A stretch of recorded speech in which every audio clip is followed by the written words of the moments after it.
We made other people aware that heavier music was out there, and it was actually music, and that there were people that liked it. Whatever's popular doesn't mean it's good, basically. We opened the door, I think, once our underground following was so huge, you know, they wanted to see, they're calling MTV, where's the Metallica video? Who? You know, and radio. They had to pay attention to us. Yeah.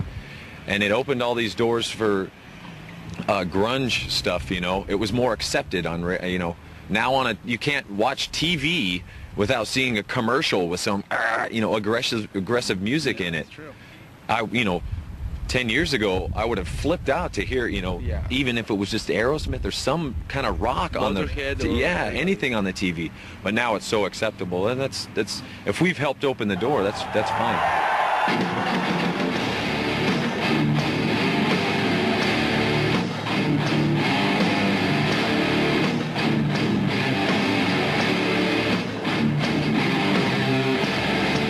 By the time the Black Album came out in the early 90s, Metallica could claim to be the biggest selling metal band of all time. They could claim it because nobody had had an album as big as the Black Album in strict metal terms, and Metallica was still a strict metal band. They were the biggest metal band in the world. Were they the greatest still? Difficult to tell, because by that point Pantera had come through and almost usurped their crown as the die-hard metal kings, whereas Metallica were now the mainstream metal gods.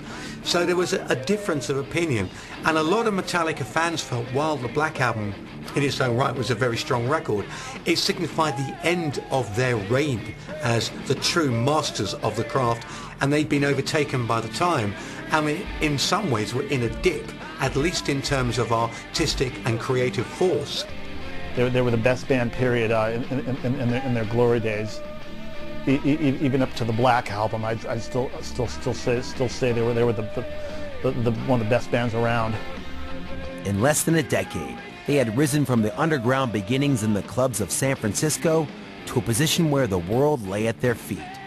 While the future looked rosy, the pressure of being the biggest metal band in the world was building beneath the surface.